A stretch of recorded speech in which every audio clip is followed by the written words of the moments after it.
दोस्तों, अगर आपके जोड़ों में दर्द रहता है, आपको थकान रहती है, शरीर में कैल्शियम और विटामिन डी की कमी है, साथ में जिनके घुटने दुखते हैं, उनको उठने बैठने चलने में बहुत ज्यादा दिक्कत होती है, इन सभी समस्याओं को बिल्कुल ठीक करने के लिए आपको मैं छोटा सा उपाय बता रही हूँ। आपको सिर्फ 15 दिन करके देखना है, आपको इससे बेहद फायदा मिलेगा। अगर आप इस उपाय को अपनाते हैं तो कभी भी शरीर में कैल्शियम की कमी नहीं होगी, आपके जोड़ों में दर्द बिल्कुल ठीक हो जाएगा। ये जो रेमेडी आपको बता रही हूँ, ये कैल्शियम का पावर हाउस है। कैल्शियम, जैसे कि आपको पता है, हमारे शरीर के लिए बहुत ही जरूरी मिनरल है।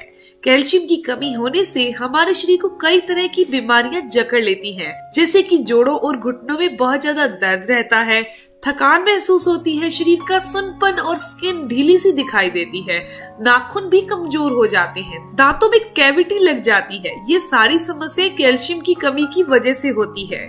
कैल्शियम की कमी की वजह से बोन डेंसिटी कम हो जाती है, जिसकी वजह से भविष्य में ओस्टियोपोरोसिस यानी गठिया होने के चांसेस बढ़ जाते हैं। इस रेमेडी को आप रेगुलर लेंगे तो कभी भी आपको जोड़ों से संबंधित, हड्डियों से संबंधित किसी भी तरह की दिक्कत नहीं होगी। दोस्तों, ये उपाय आपकी इन सारी प्रॉब्लम के लिए रामबाण है। अगर आपका दर्द अभी अभी शुरू हुआ है, कुछ टाइम से है, तो ये बिल्कुल खत्म हो जाएगा, आपको बेहद फायदा मिलेगा।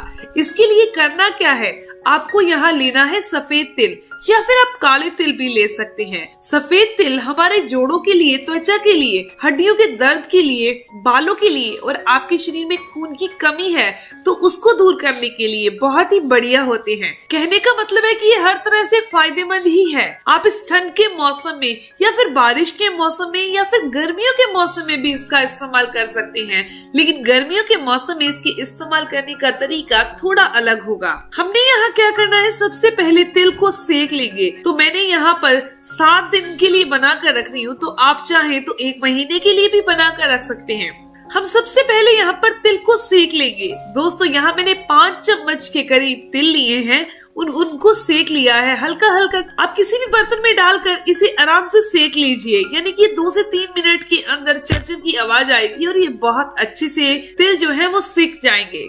दोस्तों, अब आपने गैस को बंद कर देना है और इन तिल को किसी बर्तन में डाल दीजिए ताकि ये नॉर्मल टेम्परेचर पर आ जाए, यानी कि ठंडे से हो जाए। उसके बाद आपने एक कांच का जार लेना है, कांच का कोई बर्तन ले लीजिए, उसके अंदर आपने इस तिल को डाल देना है। दोस्तों, तिल के अंदर बहुत अच्छी मात्रा में कैल्शियम होता है, ये बुरे कोलेस्ट्रॉल को भी बॉडी से बाहर करता है, यूरिक एसिड को भी नॉर्मल करता है। अगर आप इसका सेवन गुड़ के साथ करना चाहें तो गुड़ के साथ कर सकते हैं। अगर आप इसका सेवन शहद के साथ करना चाहें तो शहद के साथ भी कर सकते हैं।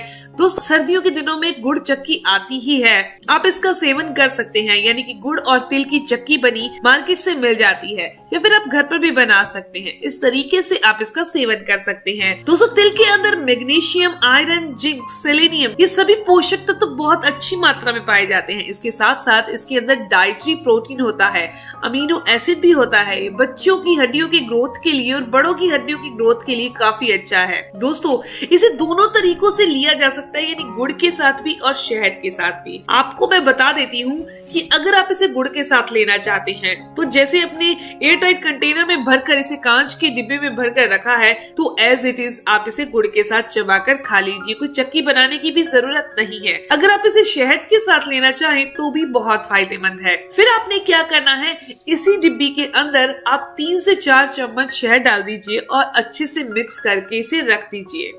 यानी कि हमने 5 चम्मच तिल लिए तो 3 से 4 चम्मच हमको शहद लेना पड़ेगा। ये रेमेडी जो है, अगर आप इसे फॉलो करते हैं, यानी तिल और गुड़ या फिर तिल और शहद का रेमेडी जो है फॉलो करते हैं, तो ये हड्डियों और जोड़ों के दर्द के साथ साथ शरीर में खून की कमी नहीं होने देगी। आपके बाल मजबूत हो जाएंगे। मौसम चेंज के कारण जो आपको बार बार खांसी, जुकाम, ये समस्याएं हो जाती है, ये दूर हो जाएंगी। बुरा कोलेस्ट्रॉल बॉडी से दूर हो जाएगा, यूरिक एसिड नॉर्मल हो जाएगा।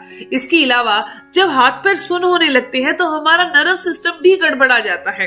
नर्व सिस्टम के गड़बड़ाने से ही हमारे हाथ पैर सोते हैं, तो ये हमारे ब्लड के फ्लो को सही करता है। गुड़ या शहद का सेवन अगर साथ में किया जाए। दोस्तों, आपने इसका सेवन सुबह सुबह नाश्ता करने के 10 मिनट पहले करना है। दोस्तों सुबह नाश्ता करने के 10 मिनट पहले आपने इसका सेवन करना है। आप डायरेक्ट 1 चम्मच तिल ले लीजिए और 1 चम्मच के करीब आप गुड़ ले लीजिए। इनको आपस में मिक्स करके चबाकर खा लीजिए। नहीं तो आप शहद और जो तिल वाली रेमेडी है उसका 1 चम्मच ले लीजिए और चबा चबा कर खा लीजिए। दोस्तों ये आपके डाइजेशन को भी इम्प्रूव करेगी, बॉडी के अंदर पोषक तत्वों को भी बढ़ा देगी।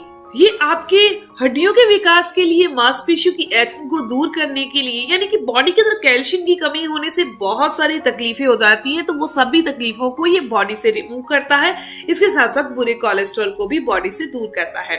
लेकिन बात आती है डायबिटिक पेशेंट के लिए, वो इसका इस्तेमाल कैसे करें? तो वो डायरेक्ट अकेला तिल खा सकते हैं। तिल को आप आटे में गूंदकर सेवन कर सकते हैं। आप तिल के साथ अलसी को बराबर मात्रा में लेकर आटे में गूंदकर इसकी रोटी बनाकर सेवन कर सकते हैं। दोस्तों ये बॉडी में से कमजोरी को दूर करता है, हड्डियों को मजबूत करता है, जॉइंट्स के लुब्रिकेंट को दोबारा बनाने का काम करता है। पर ध्यान रखिए, कभी भी तिल को आपने कच्चे रूप में नहीं खाना। अगर आप कच्चे रूप में खाएंगे तो इसे पचने में काफी टाइम लग जाएगा। अगर कुछ लोगों को गैस की प्रॉब्लम ज्यादा रहती है तो उनको गैस की प्रॉब्लम और बढ़ जाएगी। तो इसीलिए आपने इसका सेवन जो है बड़े आराम से भूनना है, उसके बाद चबा चबा कर ही करना है। अगर डायबिटिक पेशेंट आटा गूंदते टाइम इसका इस्तेमाल नहीं करना चाहते तो अच्छे से भुने हुए जो तिल है उनको 1 गिलास गर्म दूध के साथ भी सेवन कर सकते हैं। बहुत आराम से, किसी टाइप का कोई मीठा डालने की जरूरत नहीं है। दोस्तों ये आपके जोड़ों और घुटनों के दर्द को ठीक कर देगा। अगर आपको सीढ़ियां चढ़ते वक्त टांगों में लचक पड़ती है, घुटनों में लचक पड़ती है, तो वो ये समस्या भी आपकी दूर हो जाएगी। दोस्तों तिल की तासीर गर्म होती है, तो गर्भवती महिला ने इसका सेवन नहीं करना। जिनके पेट में अल्सर की समस्या है उन लोगों ने सेवन नहीं करना, या फिर जिन लोगों के शरीर का नेचर बहुत ज्यादा गर्म प्रवृत्ति का है, यानी पित्त प्रवृत्ति ज्यादा है, उन लोगों ने भी इसका सेवन नहीं करना। दोस्तों ये जानकारी, ये इन्फॉर्मेशन यहीं तक थी। अगर आपको ये जानकारी अच्छी लगी, आपके काम की है, तो इस वीडियो को जरूर लाइक कीजिएगा और अपने दोस्तों के साथ जरूर शेयर कीजिएगा। और अगर आपके कोई भी सवाल है तो जरूर पूछिए, आपके हर एक सवाल का जवाब भी जरूर दिया जाएगा। मिलते हैं दोस्तों नेक्स्ट वीडियो में, तब तक के लिए धन्यवाद।